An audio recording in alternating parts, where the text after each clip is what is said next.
So how, as AI system move from tools to autonomous, reasonable agents, how do we ensure alignment with human values rather than market or state objective? And maybe also the point that you raised in the Abraham, which also is very important, how we transfer those values to the next generation.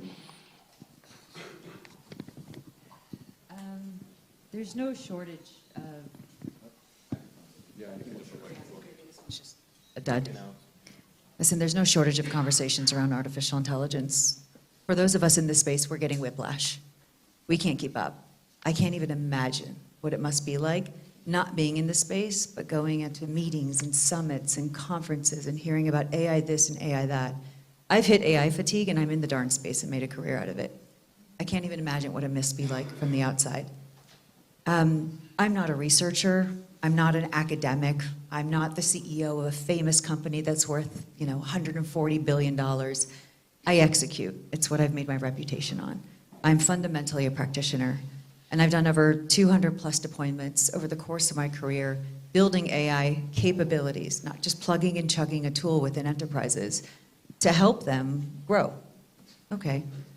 In that trajectory, though, I came in with a very innocent point of view. This is amazing tech.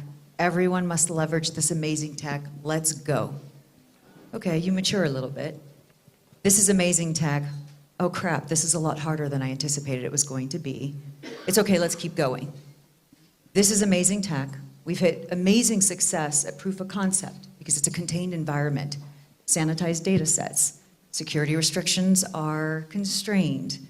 You get the cheerleaders, the excited people using it, but then you run into issues when you're trying to scale it and put it into production. You're like, what's happening? Why did everything I put into my POC and prototype not scale the way I anticipated? Then the next evolution is, this is great, this is amazing, it's really hard, but it's okay, we're gonna get over it. And I know now what to put into production, but why isn't anyone using it? Adoption is now low. And everyone's on a very different maturity curve.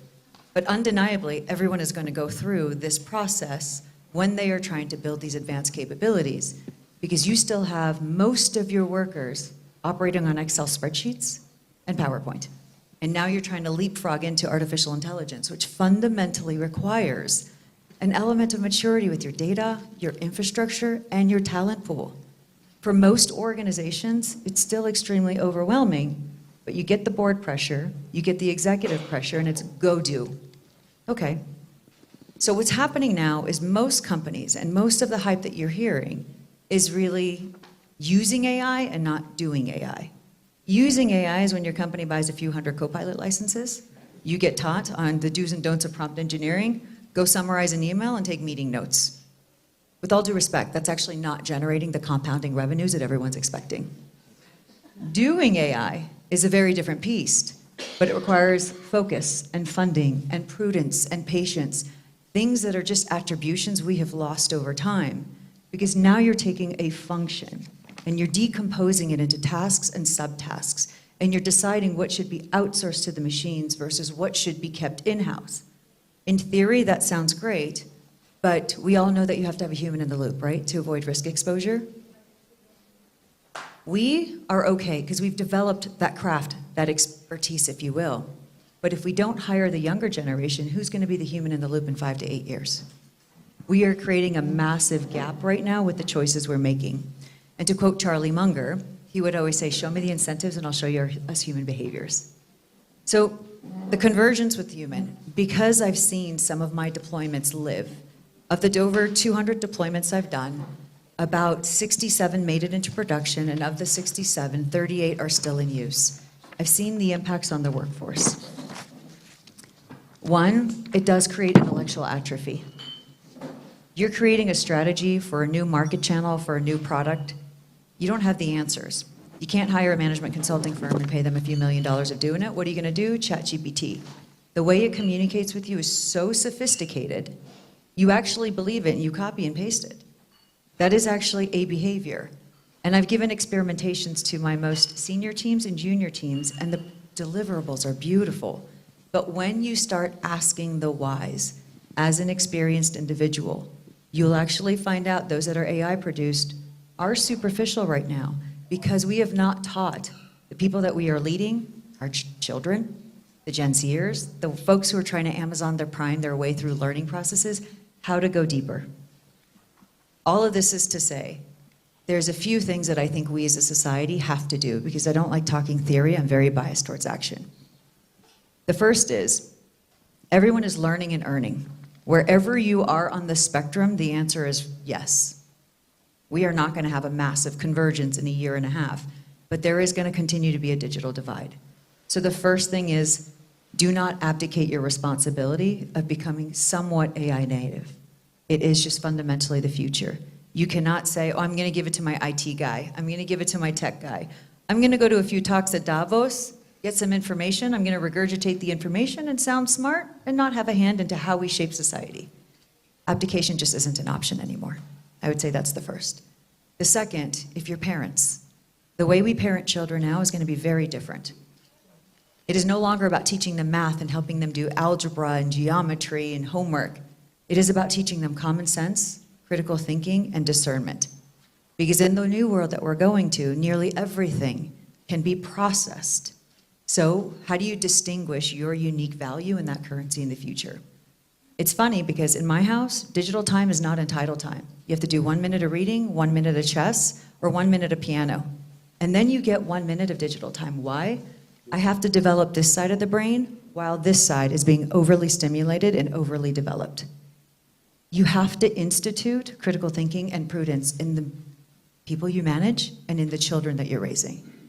The third aspect of it, I would say, is if you have an opportunity to hire the graduates. They are geniuses. Now, granted, they're geniuses as long as they have Wi-Fi. Wi-Fi goes away, they're absolute ding-dongs, but nonetheless, they are geniuses. Please do not skip that generation, because in the future, and we're not making decisions for 3 to 4 years from now, we are making decisions 8 to 10. If they're not the experienced ones through application, through mistakes, through lessons learned, it will be a black box of agentic orchestration, making decisions on our behalf, and we won't be able to troubleshoot or spot what went wrong. I'm going to give you a very practical example. All the marks and our beloved Carlos talked about what's happening, and David provided some amazing statistics. Where we are right now, 2 weeks ago I was brought in to troubleshoot something. Seoul, our workload costs have gone up by $6 million. We don't understand why. All right, well, what are you guys doing? Blah, blah, blah, blah, blah. Well, Google, Microsoft, AWS, they don't make it easy to understand cost. We dug in after we stitched together about 24 different convolute SKUs. This is what was happening. 2 agents were arguing with each other. Business A created an agent. This was your trigger. This is what you execute. Business B created agents. This is your trigger. This is what you execute. But because there was no orchestration layer, when this was executing, this was overriding. Then this would override, then that was override. And they got into a circular argument, and it drove up costs by $6 million in 72 hours. We are still in the infancy stages, which is why I'm saying it doesn't matter where on the spectrum you're at, the answer is right. But abdication is no longer an option. Be careful of people who say they're AI experts. We are well-versed, but it is hard to be an expert with this pace of change. And just because your LinkedIn shows that you've been in AI for 3.5 years, it does not make you an expert. You had to have gone through the mistakes to understand what the returns are going to be. That's just how we humans learn. And then from a human and workforce perspective, I'm a senior fellow at Harvard, and what we're trying to do in our research, so David, I definitely want to connect, is what does the future workforce 4.0 really look like? What skills are going to be valued? How do we redefine the roles that we play? We still feel a bit invisible, and it may feel that way in 2 to 3 years.